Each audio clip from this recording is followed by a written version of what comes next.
Hey guys, I'm in the clinic today and I'm not too sure what chapter we're up to, but I did want to do a chapter on sales.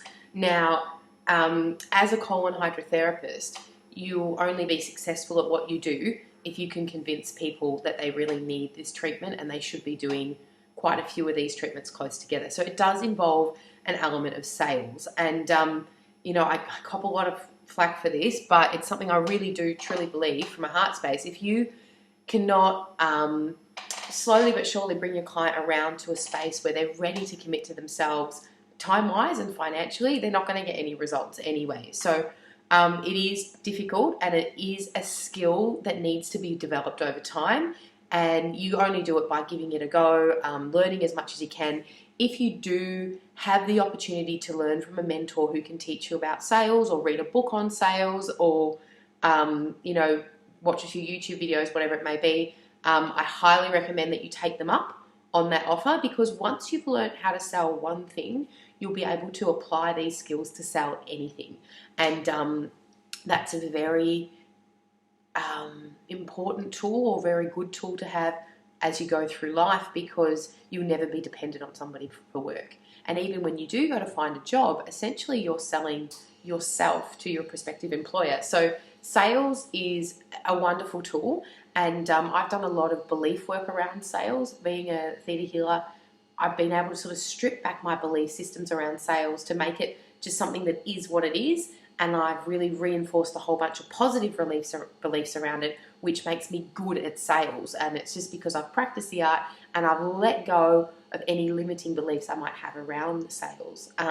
So I'm going to ask a really awesome friend of mine who runs a very successful direct marketing business. So as you know, direct marketing, MLM, is probably one of the worst types of sales. I think of MLM and I think, oh gee, but there are people who are really successful at it, and it's because they're very good at sales. And by very good at sales, I don't mean pushy, I don't mean arrogant, I don't mean in your face, I don't mean rude, I don't mean those people that are constantly inviting you to a Tupperware party.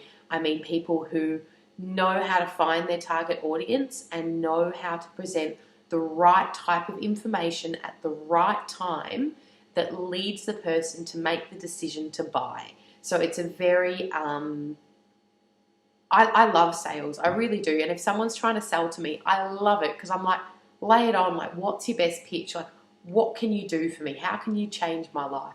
Give it to me. And if I get a really good pitch, I love it. I love pitches. I think they're great because it shows me what people have to offer. So that's just me, my belief systems around sales. But as a colon hydrotherapist, sales is a muscle that you will need to learn how to flex. And there are so many clinics that go out of business, and that's because they don't focus on sales. They focus on cleaning machines, or they focus on, they don't really focus on the ins and outs of running the business. So sales are really important. So I'm going to ask my friend to jump on and give you some tips and tricks on how to make those sales. And I mean, look, it's so good for your clients because they get such better results when they do those 10 sessions close together. And it's great for you too, because it's more sessions, more money, and also more experience working with complicated cases long term, which is really good, because you understand the complexities of the body and how they work with colonics a lot better when you sort of see somebody go through a series of colonics rather than just coming in for one or two or not really doing it properly. So there'll be more videos about sales because I think it's so important for us as therapists to really flex that muscle and grow that muscle. And yeah, if you're looking for some extra reading to do to develop yourself as a practitioner, don't always go for a physiology book or a nutrition book. You can go for a sales book or for a marketing book, because essentially, as a colon hydrotherapist, you are an ambassador for a dying industry. Like, we all know that, it's really tough in the industry at the moment. A lot of clinics closed down, a lot of issues with all sorts of different things. And by being the best ambassador that we can be, it's really, really great for the future of the industry long term.